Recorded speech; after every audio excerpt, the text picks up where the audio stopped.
Hello and welcome back to Concert Critiques in Cars with Emily. So this is a very cold night, so if my nose starts running, I apologize in advance. So this show I was really excited about, been really looking forward to it, so I really can't wait to get into it. So tonight's show was the 20th anniversary of Page Avenue with, guys, Story of the Year. Oh my goodness. And yeah, so let's just jump in. There were 3 bands, so there was 2 openers and then the Story of the Year. So the first opener was Youth Fountain, and their first song was called My Mental Health, and they had like a slower start but a really good build up, and I really liked the instrumental break after the verse, and then, like, I kid you not, giggling. It made me so happy. Like, they had this like real big shift to this like really like quick short feel. Just so delightful. It was just such a delightful change. It was unexpected. It caught me like off guard in the best of ways, and I was like, oh, I really like this. So I was really excited about that first song. It was really, really good. Really liked it. So yeah, definitely enjoyed that. The second song was called Complacent. Instrumentally, a heavier start. Really liked the lyrics. The bassist was like super fun throughout all the songs, but particularly in this song was when I like really noticed it. The first song I did notice it a little bit, but the second song was definitely, he was very excited and like just jumping around, so that was really fun to watch. The song after that was called Clarity. I really liked the instrumentals at the beginning. I wasn't a huge fan of the chorus, only because it was like the drums seemed so loud that you almost like couldn't even hear the lyrics, but the rest of the song was good. I liked the song overall. I would like to hear that song, like the recorded version, just to see if there's maybe less drums. Then after that, they played Roses in My Backpack. And I really liked the change of the pace in the first verse. It like was less instrumental to like more instrumental, and then also faster as well, so I liked that as well. Next, they played a song called Scavenger, which had a pretty quick and short feel from the start. I really liked the lyrics in the second verse as well, so again, like 5 good songs right in a row. Then they played a song called Dead Walk. I really liked the lyrics of the first verse. The instrumentals were also really good, especially the short, quick guitar and bass in the transitions. I really liked that. He had like a screamo vibe, so that was a cool song as well. And then after that, they played Blues. This one had a slower feel at the start, and it was really like heavy for the first verse, very screamo start to it after that, like slow. I know it's weird to say it as a slower feel, but then it was really heavy. But then he switched between like screaming and not, and sometimes the transition between those two things was a little off. I don't know if it was like he got like stuck in like half a scream, half a not scream, but yeah, it was just like sometimes I was like, I don't know, something doesn't sound right. I mean, it was still a good song. It just, the transitions seemed like, I don't know, it was weird. But I really liked the second verse, and really liked, okay, so during the bridge they had a recording playing, like someone was speaking, not sure, couldn't really hear what they were saying. But yeah, so again, that's actually a song that I would like to hear again recorded, to hear what the voice was saying, but also just to like actually hear the song, how it's saying when he has a chance to kind of fix it up. Anyway, overall, really liked that band. So then We the Kings played, and I was really excited to see them. They started with an instrumentally like heavy start. They told the crowd to put their hands in the air and to jump around while he was singing the song. I really enjoyed the lyrics, and I enjoyed the drop of instrumentals for the lyric, like Remember This, so I really, really liked that. Again, great start, really energetic. That was a good choice.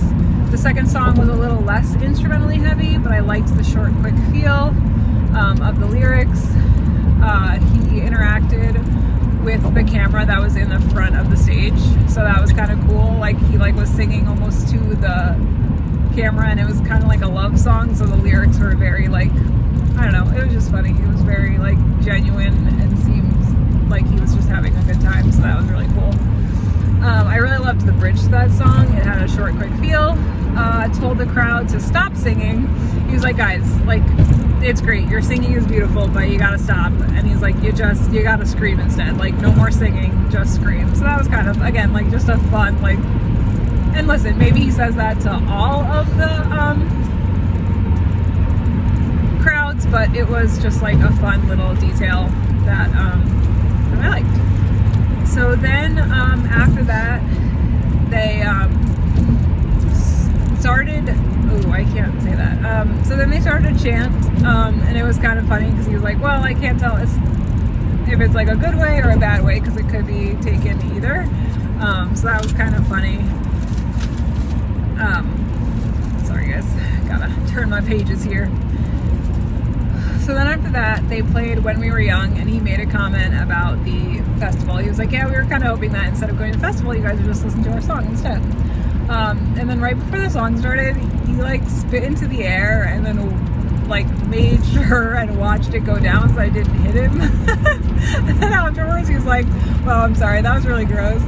So I don't know, again, just like a funny like little moment where he's like probably maybe does that like often and just kind of like out of habit did it and was like, oh, that's probably not appropriate for stage. So I don't know, I thought it was cool. I really liked the lyrics at the beginning, which I then, what ended up being the chorus as well. So I really liked them. Got like really heavy instrumentally. I liked the guitar during the chorus as well. So then there was like the second verse had the singer like kind of pointed up to the speakers, and it was a recorded voice, which makes me assume that there was another band that like collaborated on that song with them. So yeah, I would definitely have to check that out and see. After that, he got his acoustic guitar. The other band members were bantering back and forth about who was sexier, so that was kind of fun. Again, just like a randomly fun thing. They asked the crowd who didn't know them, and only like 9 people raised their hands. And he was like, okay, so like we're gonna do something uncomfortable. And so he went into this whole thing about how his daughter, at the time, she was 3 years old when the song came out, and so she made up this dance. And before this particular tour, she asked him to do it with the crowd so that it would make him think of her while he was gone. So anyway, so he basically just wanted to squat down and then jump up and move our arms in a crazy way. So we did that, and it was fun. It made the song fun. So for each chorus, every time the chorus came on, we did that once. So that was fun. And then, so then the next song, it had like a really powerful feel despite just being on the acoustic guitar. So I really liked that a lot. Again, I don't know if he just played it really hard or whatever, but it was cool.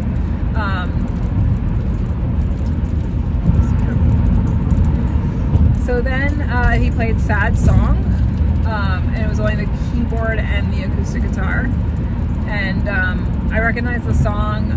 I didn't know it that well, but I definitely recognized it. Really liked the chorus. I really liked the piano.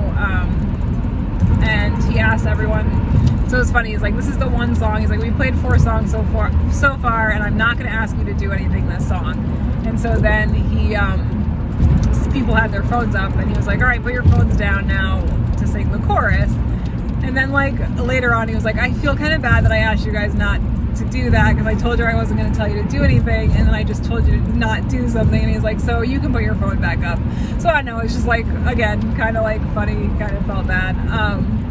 So yeah, then the rest of the band came out because they had left for that song. So then after that, they played City Light. I was not a huge fan of like, it was like, I don't know, islandy, I guess. That's not a really good description, but it reminded me a lot of like Sublime with Rome, 311-ish, like that. Like, I just wasn't a fan of the instrumentals in this particular song. But I did like the chorus was a little bit less of that vibe, so I did actually like that better. And then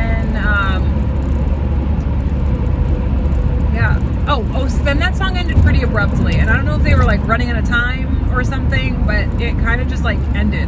And then he kind of was like, all right, this is a new song. It's Alien. We're going to like film you guys. So like go crazy. And so I don't know if they just like realized, I don't know what was going on, but I felt like that song kind of just stopped and they went right into the next one. But yeah, I mean, it was a good song. It's a newer song, so definitely would like to hear the recorded version of that one. And then last they played Check Yes Juliet, which I'm not gonna lie, I didn't really realize was their song, but man, when they started playing it, it was amazing. It was so fun. I was so excited. I was like, oh my gosh, I love this song. So yeah, it was great. He let the crowd sing the chorus, at least the first part, pretty much every time. They had like a fun extended instrumental at the end. And then they went back and let the crowd sing the chorus one last time without any instrumentals. And so I really liked that. I thought that was like a really cool touch. So I really liked that song and it was really fun. And obviously I'm glad they saved it to the end because I don't like when they don't save songs like that at the end. So it was good. It was a really good set. So now let's get to story of the year. I apologize in advance. I thought I was going to be like, oh, I totally know the titles of all these songs. I did not, so please forgive me. The drummer came out first and started drumming before the rest of the band came out, and then slowly, one by one, the other band members came out. The stage was pretty dark. Really loved the bridge in this first song. There was a like big drop in the music, which I really loved. Really, really good start for the show. Really love the song. I recognized it, of course. Again, like I said, I don't remember the name of it, so I apologize. Then, again, I don't know what the name actually is, but Buried Too Far Down was for sure the thing that rang most in the chorus, so if it's wrong, I'm sorry. But it was a really fantastic follow-up, a bit of a slower vibe, but no less energetic, so I thought they did a really good job with that as well. So then after that, I definitely recognized the song, and I love the short, quick feel of it, especially the transitions between the verse and the chorus. He had like a really great scream at the end. It was like a longer one, and it was really great. The fact that he can still scream like that and it sounds so good it was really good. Then after that, he called us all old. And he was telling us that the bassist had just gotten there 2 hours ago. I'm assuming because of the weather, his flight was maybe delayed. So I'm glad he made it. It was fun. He made it fun. Then they played Anthem of Our Dying Day, which for me was too early, but I get it. I like that song. And I knew that it was coming, and so I was sad that it wasn't coming later. But it was great to see live, of course. I really loved the lyrics in the second verse. The end was fantastic. He held the note. It was fantastic. It's a great song. It's a great song to see live, super energetic. So then the next song was less instrumentally heavy to start, kind of throughout the whole song. It would not have been my choice for follow-up. The chorus definitely had a little bit more to it, but yeah, it just wouldn't have been my choice. And I don't know if it was just because it came after Anthem of Our Dying Day, so it was like hard. That's a hard song to follow up on anyway, like no matter kind of what song, unless it was the last song. So I don't know. I don't know if it was just the situation that I didn't really enjoy that next song, or if it was just the song itself. So then they were talking about how the balcony there made them feel like they were in the Ninja Turtles game. And they talked about their new album, and then they played a song off their new album, War. So that had a very instrumentally heavy start, and then it dropped, and there was this quick short feel to the verse and the pre-chorus. Loved it. It was a fantastic song. It was so good. I wish they had played War after Anthem of Our Dying Day. I think that actually would have been better. But again, I don't know where you then would have put that extra song. Maybe, I don't know. But I really liked War. It was really good. I'm glad that they picked that one. It was a really good song live. The next one was a fantastic follow-up, instrumentally matched the previous one. I'm going to say This Is the End. I don't think that's what it's called. But I really liked seeing the song. I loved the bridge. There was a drop in instrumentals, which was awesome. They let the crowd sing at the end of the bridge, so that was really cool. fantastic, great back-to-back songs, really good choices. Then after that, they played another really good follow-up. There wasn't a huge shift between the verses and the choruses, so it wasn't my personal favorite, but it was still a good follow-up and still fun to see because it still had that same vibe and feel. So again, it was a lot of good choices in this part of the show. So then they found out that someone lost their phones. They're talking about the phone, and then they realized that someone also lost their keys. So they were making jokes about that, which was really funny. And again, definitely unique to the show. Like that hopefully doesn't happen at every show. Then he talked about how this wasn't going to be a song off of Page Avenue. It's their second album. Had a really heavy instrumental and like screaming start. Good follow-up, much more distinct between the verses and the chorus, and I really liked the bridge a lot, so I actually really liked that song much more than the previous one just because of the differentiation.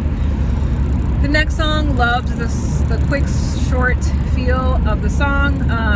Recognized it. I'm going to say it's Real Life. I don't know if that is actually what it's called. Loved seeing it live. Loved the screaming before the drop-in instrumentals. Really cool. Really loved seeing it. Then after that, they played Swallow the Knife, slower, but I really liked the lyrics to that song, so it was cool to see live, since he kind of said, he's like, I don't know how many times we've even played this in Baltimore, so that was, you kind of knew you were getting like a special song. Obviously it was off the album, so I'm glad that they actually played all the songs on the album instead of doing what some other bands do and only play certain songs, which was disappointing. Not in this show, so I'm glad they played it. Sorry, I maybe made that confusing. Then he asked the people to take their phones out, and they played Sidewalks. I kind of forgot about this song, and I'm not gonna lie, when he started playing it, I was like, that, oh man, oh, so good. So I really, really liked seeing that song. It was so fun to see live. They let the crowd sing part of the chorus, which was really cool. Then after that, there was like a little stand in front of his space that he would like jump up on, and then he moved it because he was like, I just don't need this here. So that was interesting. I wonder if he does that often. I wonder if the stage at Rams Head Live is smaller, which I think it probably is. So yeah, that's just interesting. I wonder if he uses it often or has to move it. But again, maybe something unique to Baltimore show. So then he played In the Shadows. And that was just amazing to see. Definitely recognized it. Love the screaming in the verses, and I love the lyrics in the second verse. Love the drop in the bridge, so that was really fun to see.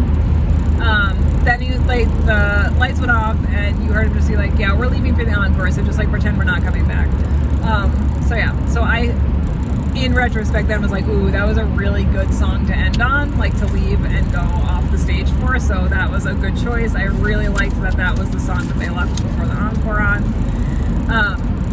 So then they came back, and they came with like a chair, like a folding chair, and they all sat on each other's laps, except for the drummer, so that was pretty fun. Again, I don't know if this is the song, but the Tear Me to Pieces was the thing that struck out the most to me in that chorus. So yeah, I thought that was a really fantastic choice, especially to come back to. Really like that quick short of the bridge I really loved, but like it was just so energetic and such a great song to come back to. Then after that, the next song had a heavy start. It was a really good follow-up, really similar feel. Liked the variation between the verses and the choruses. The drummer, the bassist, and the guitarist. Then like towards the end of the song, did this like fun thing where they all played one note at the same time. And then the lead singer like came running back onto the stage. So then after that, they were talking about Yellowcard and how 20 years ago, Yellowcard came out with an album called Ocean Avenue. Theirs was called Page Avenue. He was like, so we got together with Yellowcard this summer and we beat them up, and now we own Ocean Avenue. So they started playing Ocean Avenue, which was amazing. So I was like all excited, and then all of a sudden they stopped playing Ocean Avenue and they started playing Key Without the E, and I was like losing my mind excited, and I was like, I can't believe this is happening. So then they played a My Chemical Romance song. Don't really know the name of it, but it for sure wasn't Black Parade, and I was so happy because as much as I love that song, I was just so happy that it wasn't that song and it was a different one that I liked. So I was really excited excited about that. And then after that, they played Taste of Ink. So good, just so good. And so afterwards, he was like, you know, that was a like tribute to all of our friends that we've met in the past 20 years. He goes, and now we're meeting new friends on this tour. And so he actually played part of, well, he actually like let the crowd sing most of it, but they did Check Yes Juliet. So I really like that. They like, I mean, you know, they're this supposed to be this bigger band, and the fact that they played it, and he even said at the end, he goes, that's a really good song. So I just like it. I like that they seem genuinely like fans of a band that's opening for them. That's so cool. Now listen, I'm sure they do that every night, and that wasn't like a new thing, but it's nice, and I'm sure that we the Kings appreciate that, and it's cool. So I like that part, and just it was so fun, and that's why actually my voice is like this, because I literally was screaming the lyrics to all those songs. And then of course they ended with Until My Dying Day, or the day I die. Sorry guys. Oh my god, I'm just sorry. That was so bad. But they let the crowd sing it first, so that was fun. So glad they played that last. Glad that they saved it to the end. The second verse is just so fantastic. I love it so much. So fun. Seriously, just seeing it live. The bridge is so good. Just everything about it was so fantastic. It was so good. So good. So, scores, geez. I really liked the opener. I really liked Youth Fountain. We the Kings was really good. I mean, both of their sets had little lulls, but it wasn't a huge one. And I mean, Story of the Year, really that one song right after the anthem one, I mean, that was really the low for me. And then maybe that other song where I didn't hear a lot of variation. But it was a fun show, and that second to last song where it was just like a medley of all other songs, it was so fun. Like, it was just fun, and I love that. It made it so fun. And then to go into their big hit that was popular 20 years ago, it was awesome. Gosh. So I guess I'm gonna give this one, I'm gonna go 9.2. It was great. Obviously there were a few moments that were not like the most amazing. I do wish they had saved that one song for the end, closer to the end. I get why they played it in the beginning, but maybe I'm a stickler for that, so that could be a me thing. But yeah, let me know what you think. Do you think my score is accurate? Do you think it's not accurate? Have you been to another show? Did you want to go? Are you gonna go to a show soon? Yeah, like, subscribe, comment, and I'll see you guys next time. Bye!